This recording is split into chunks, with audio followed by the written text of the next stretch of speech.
Welcome student. आज के second lecture में आपका स्वागत है। So this is Rajkumar Meena, lecturer computer science, GPC Dungarpur. So आज हम ME 210 का सेकंड यूनिट को पढ़ेंगे।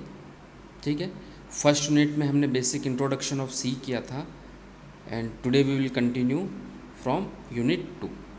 ठीक है, तो यूनिट 2 जो हमारा आधारित है वह है सी भाषा के जो सारे तत्व हैं या जो एलिमेंट्स ऑफ सी है उसमें उसका डिस्क्रिप्शन दिया गया है।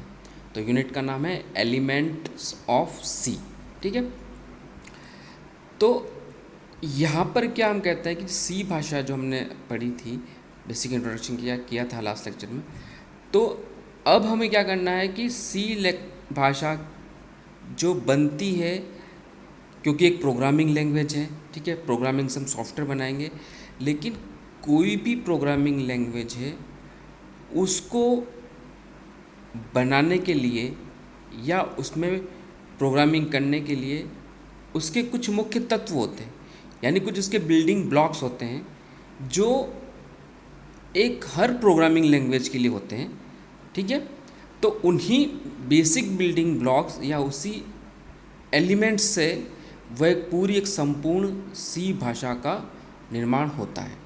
ठीक है, मैं आपको यहाँ पर एक कॉमन भाषा, यानी ये दुनिया की कोई भी अन्य भाषा हो सकती है, चाहे वो कोई प्रोग्रामिंग भाषा हो या कोई एक बोली चली जाने वाली भाषा हो, अगर हम उस भाषा का हमको उसको सीखना है या उस भाषा को हमको कोई लिखित रूप उसका देना है या उसको अंडरस्टैंडिंग करने के लिए उसका कोई डॉक्यूमेंटेशन करना है, तो हमें उसमें कुछ बेसिक चीज़ें जो हो रही है वो सब में कॉमन होगी।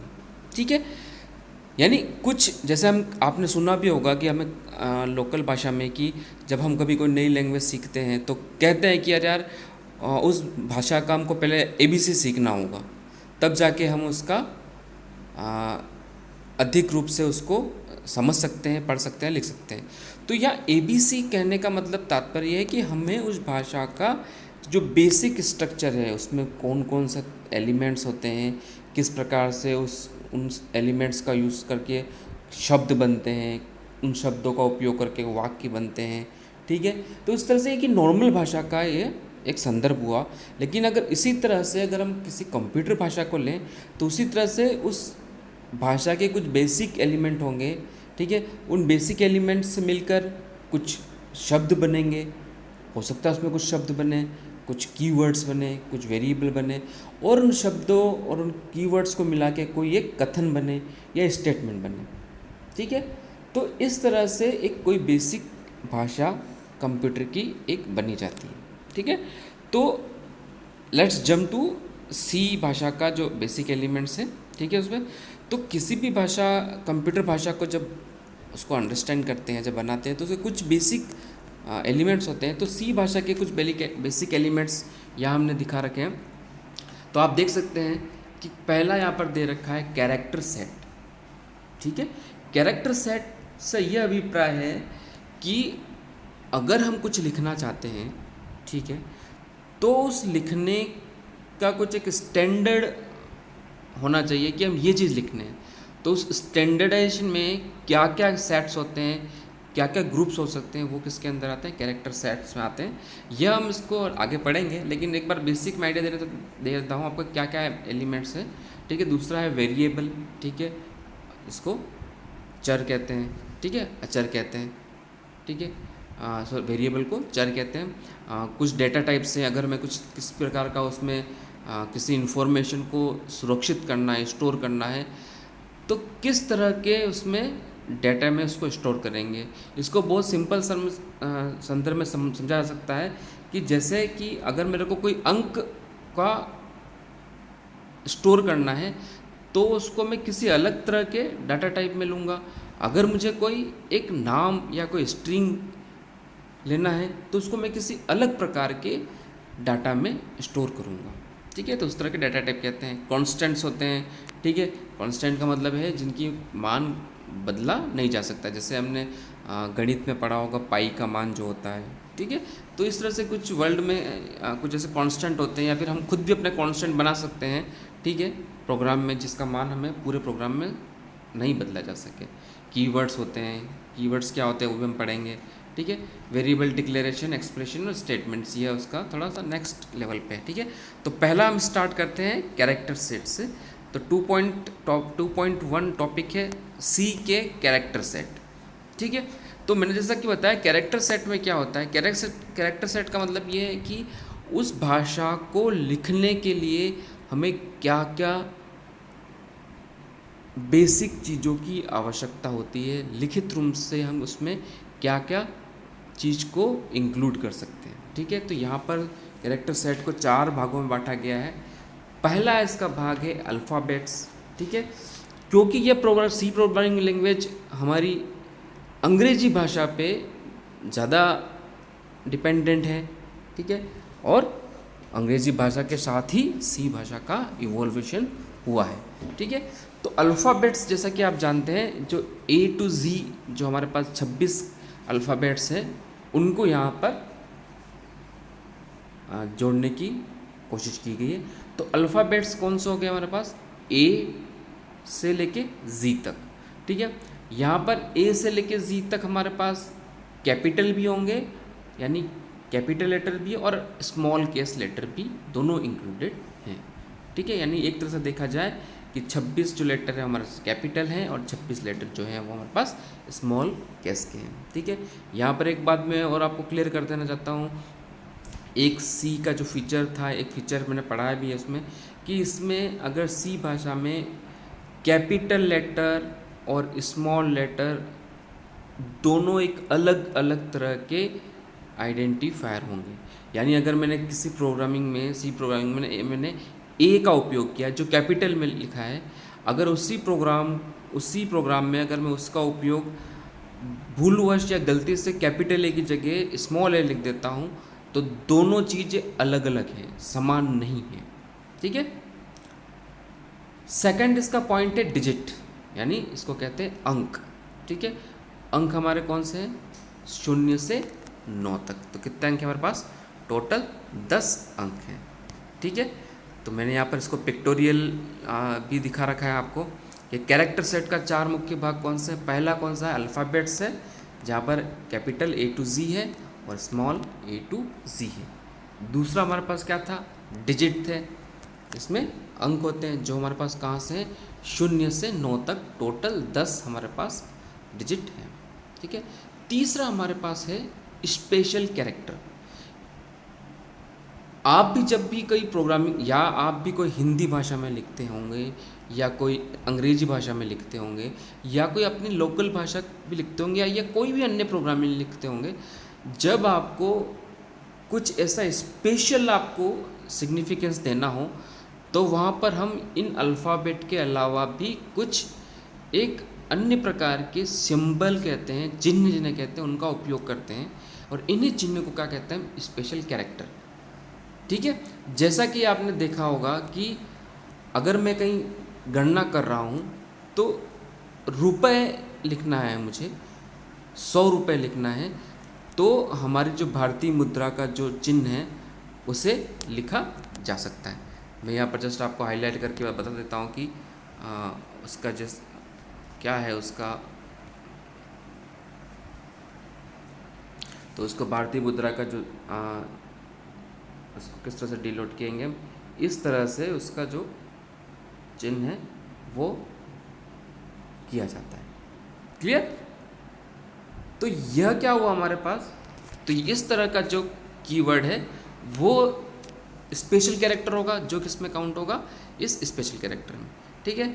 इसके अलावा नॉर्मली जैसे आपने इस तरह से परसेंटेज है, डॉलर है, हैश है, ठीक है, एंड पाउंड है, एट रिसाइड है, ठीक है, एस्केलन है, ठीक है, क्वेश्चन मार्क है, स्लैश है, ये सारे जो आपके स्पेशल सिंबल हैं जो किसके अंतर्गत आते हैं, स्पेशल कैरेक्टर के अंदर। इसका उपयोग भी हमेशा हम करते हैं किसी भाषा में लिखने के लिए, ठीक है। चौथा और आखिरी जो हमारे पास कैरेक्टर सेट होता है, किया जाता है, उपयोग किया जाता है, उसे हम कहते हैं वाइट स्पेस, ठीक है। वाइट स्पेस सिंपली ऐसी है कि कुछ बटन दबाने पर हमें कुछ लिखित रूप में नहीं दिखता है, लेकिन वो इंटरनली कुछ स्पेस छोड़ देता है। जैसे कि आपने कभी टाइपिंग करी हो, ऑब्वियसली आपने फर्स्ट ईयर में भी टाइपिंग करी होगी, जब आप स्पेस का बटन दबाते हैं, ठीक है, तो क्या होता है, तो बेसिकली कुछ जो होता है कि वहाँ पर स्पेस की जगह कोई कैरेक्टर या कोई किसी प्रकार का अल्फ़ाबेट या अंक या कैरेक्टर टाइप स्क्रीन पर नहीं होता है, वहाँ पर एक क्या ब्लैंक स्पेस जुड़ जाती है, ठीक है, उसकी एक फिक्स स्पेस होती है, ठीक है। उसी तरह हमने अगर टैब का बटन दबाया तो कुछ स्पेस एक्स्ट्रा जुड़ जाती है। एंटर का बटन दबाते हैं तो क्या होता है, कोई नया अंक हमारे पास जुड़ता नहीं, लेकिन हमारे स्पेस जो एक्स्ट्रा जुड़ जाती है, हम कहाँ जाते हैं, नई लाइन में जाते हैं, ठीक है। इसी तरह कैरेज रिटर्न है, ठीक है, रिवर्स है, ये सब तरह की जो स्पेस होती है जो किसके अंदर क्लासीफाई होती है, वाइट स्पेस के अंदर, ठीक है। तो कैरेक्टर सेट में हमारे पास 4 ऑप्शन हैं, ठीक है। अगेन बता देता हूँ, अल्फ़ाबेट्स, ठीक है, A to Z, small case और अपर केस। दूसरा है अंक 0 से 9, स्पेशल कैरेक्टर, ठीक है, जिसका हम उपयोग करते हैं, और वाइट स्पेस। तो यह थ्योरेटिकली बहुत बार क्वेश्चन आ भी चुका है कि सी भाषा के कैरेक्टर सेट को समझाइए, ठीक है। तो हम उसको आराम से इसको एग्ज़ाम पर्सपेक्टिव भी इसको एक्सप्लेनेशन इसका दे सकते हैं, ठीक है। सो नेक्स्ट जो हमारा टॉपिक है वो है कीवर्ड्स, ठीक है। सी में क्या क्या कीवर्ड होते हैं, यहाँ पर जो मैंने आपके जो लिया था, ये जो मैंने आपको 8 पॉइंट काउंट कराया, दीज ऑल, ये सारे सी के एलिमेंट हैं। लेकिन ये जो मैं आपका 2.1 और 2.2 चल रहा हूँ, ये मैं अकॉर्डिंग टू सिलेबस चल रहा हूँ, ताकि आपका कोई भी टॉपिक मिस ना हो और हम एक बहुत अच्छे अप्रोच के साथ हम हमारा कोर्स कवर करें, ठीक है। तो 2.2 हमारा टॉपिक कौन सा है, कीवर्ड, ठीक है। अब यहाँ पर क्या होता है कि नॉर्मली जब सी भाषा को पढ़ाया जाता है तो computer science student normally computer का उनको तुलनात्मक दृष्टि से अगर दूसरे बच्चों को देखा जाए तो उनको कंप्यूटर लैब में वो ज़्यादा जा पाते हैं, और वो स्टार्टिंग में उसको सी भाषा का प्रोग्रामिंग किस तरह की जाती है और सी भाषा का किस तरह से लिखा जाता है वो उनको कंप्यूटर में देख लेते हैं, ठीक है।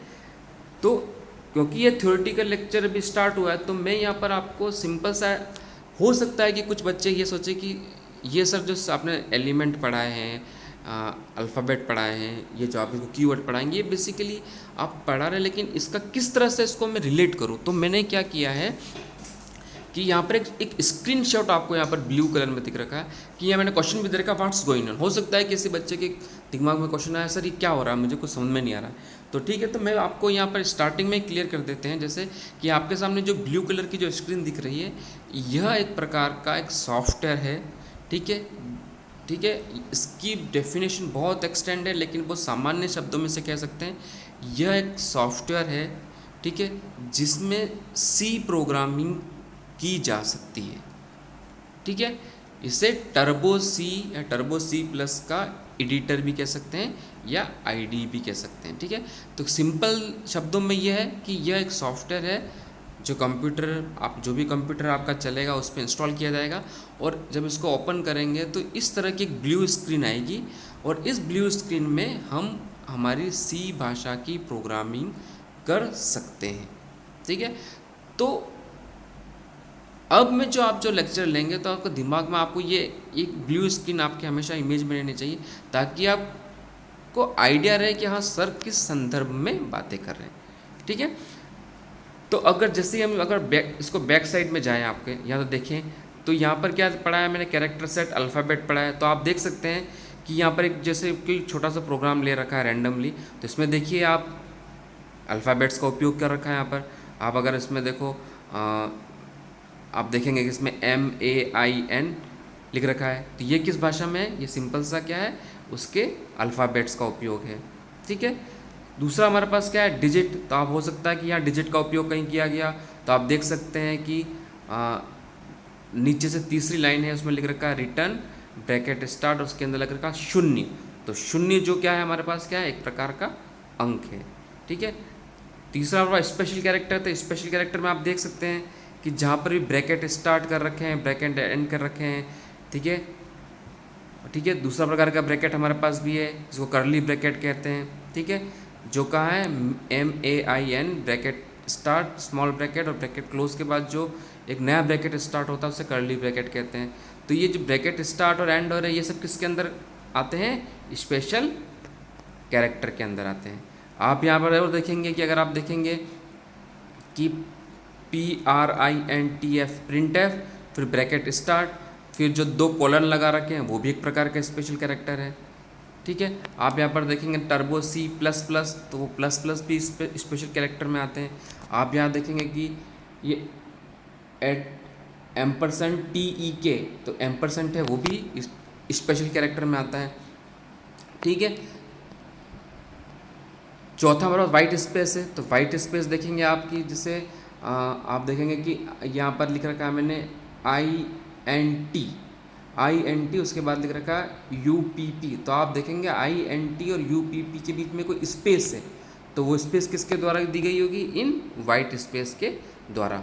ठीक है, जब ये लाइन ख़त्म होगी होगी तो जब एंटर प्रेस किया होगा तो भी किसका उपयोग किया गया होगा, वाइट स्पेस का। तो कहने का अभिप्राय है कि जब भी हम ये C प्रोग्रामिंग भाषा का लिखेंगे तो इनमें किन का उपयोग करेंगे, इन सारे कैरेक्टर सेट का उपयोग करेंगे। ठीक है, तो नेक्स्ट टॉपिक से पहले अगेन वापस मैं आपको हाईलाइट कर देता कि आप इस स्क्रीन को अंडरस्टैंड कर लें। एक स्क्रीन है जिस पे C प्रोग्रामिंग की जाती है और ये एक टर्बो C का सॉफ्टवेयर है। ठीक है, तो अब हम जाते हैं, हमारा नेक्स्ट टॉपिक है C कीवर्ड्स। ठीक है, कीवर्ड्स क्या होते हैं, उससे पहले कीवर्ड से पहले एक छोटी सी डेफिनेशन मैं आपको हाईलाइट करना चाहता हूँ, आइडेंटिफायर। ठीक है, आइडेंटिफायर्स का परिभाषा एग्जाम में भी कई बार पूछी जा चुकी है।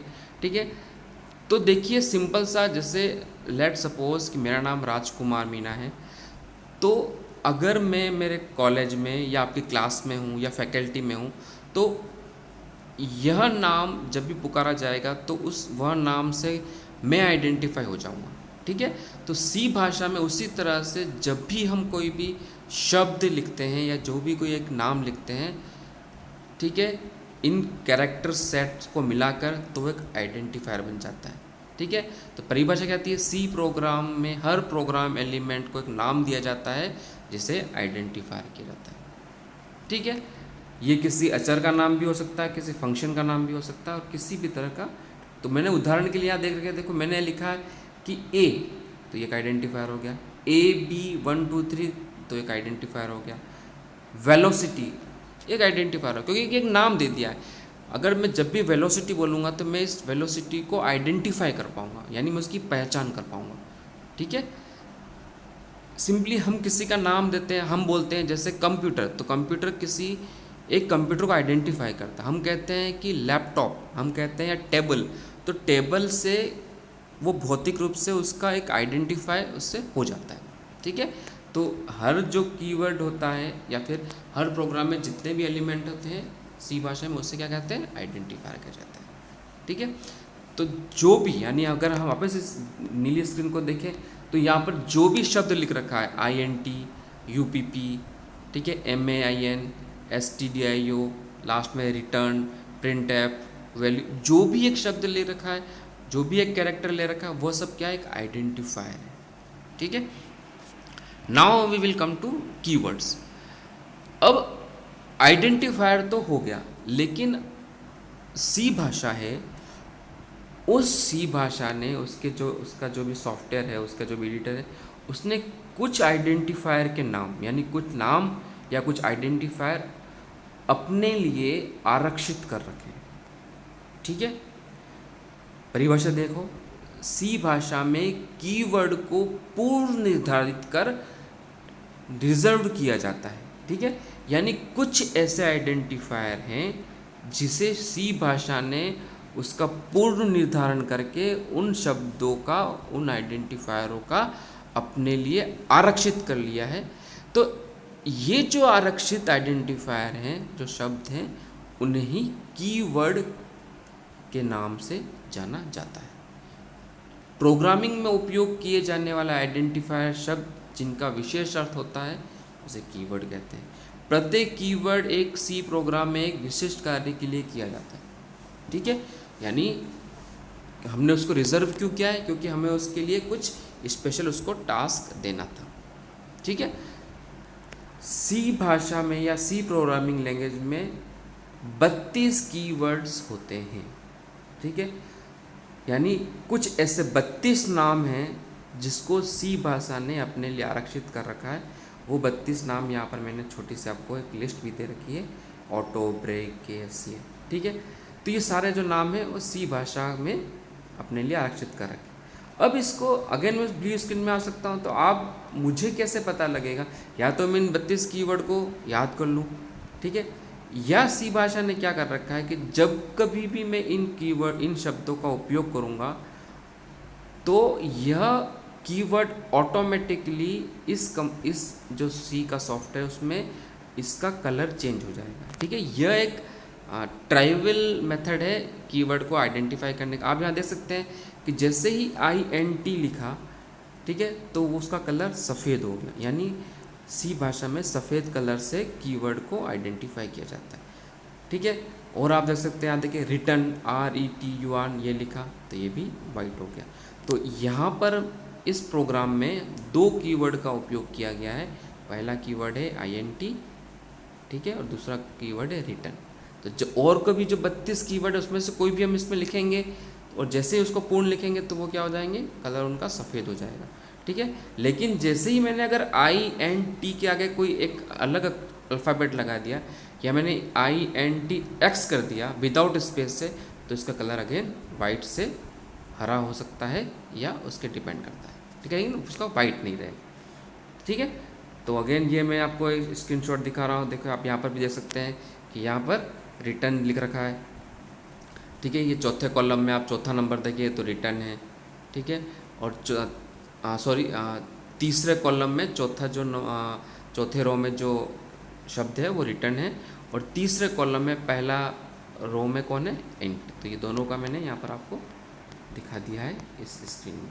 ठीक है, यहाँ पर भी देख सकते हैं एक छोटा सा ऑर्गेनाइजमेंट प्रोग्राम बना रखा है मैंने कि कीवर्ड इन प्रोग्राम। तो ये छोटा सा प्रोग्राम है, तो इस प्रोग्राम में देखिए यहाँ लाल कलर से शो कर रखा है, लेकिन जब एक्चुअल प्रोग्रामिंग करेंगे तो ये वाइट हो जाते हैं। तो यहाँ पर कीवर्ड इस प्रोग्राम कितने 3 तरह के कीवर्ड हैं, एक इंट नाम का है, एक फ्लोट नाम का है, एक रिटर्न टाइप का। ठीक है, तो इस तरह से कीवर्ड का उपयोग किया जाता है। ठीक है, कीवर्ड पे बहुत ज़्यादा चांस है एग्ज़ाम में क्वेश्चन आ जाए कि कीवर्ड क्या होते हैं, किन्हीं 4 या किन्हीं 2 कीवर्ड को समझाइए। ठीक है, कीवर्ड और आइडेंटिफायर क्या होते हैं, आइडेंटिफायर और कीवर्ड में क्या अंतर होता है। ठीक है, ये एक तरह से छोटा 3 से लेके 4 नंबर क्वेश्चन भी इजीली बन जाता है। ठीक है, नेक्स्ट टॉपिक है हमारा, that is the one of the most important topic of the C programming language. ठीक है, जिसे कहते हैं डाटा टाइप्स। डाटा टाइप्स का मतलब सिंपली तरीका ये है कि अगर आपने कभी भी ऑनलाइन फॉर्म या कहीं आपने ऐसा कोई आपने ऑनलाइन जैसे कभी कोई स्कॉलरशिप का फॉर्म या कोई एग्ज़ामिनेशन फॉर्म या कोई किसी भी प्रकार का फॉर्म भरा हो, तो जस्ट मैं एक हाईलाइट करना चाहता हूँ कि कहीं पर जैसे एक टर्म हो जैसे मोबाइल नंबर। ठीक है, ठीक है, तो आप क्या करते हैं, यहाँ पर मोबाइल नंबर डालते हैं 10 अंकों का।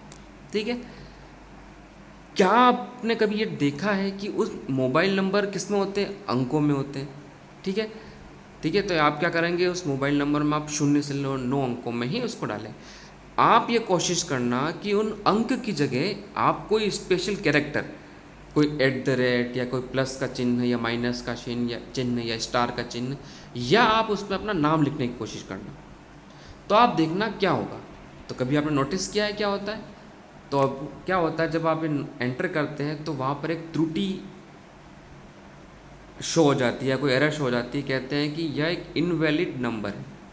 ठीक है, तो ये इनवैलिड नंबर के पीछे बहुत सारी उसके कॉन्सेप्ट लगते हैं, लेकिन उसका बेसिक कॉन्सेप्ट क्या रखा होगा कि वह मोबाइल नंबर का जो डाटा है, क्योंकि वह ऑनलाइन जो वेबसाइट बनी होगी वो भी किसी ना प्रोग्रामिंग भाषा में बनी होगी, तो बैकग्राउंड में क्या होगा, जब प्रोग्रामिंग की गई होगी तो इस नंबर को, मोबाइल नंबर को एक डाटा टाइप में लिया गया होगा, और वो डाटा टाइप किस तरह का होगा, अंक टाइप का होगा, यानी उसमें सिर्फ अंकों को ही स्टोर किया जा सकता है।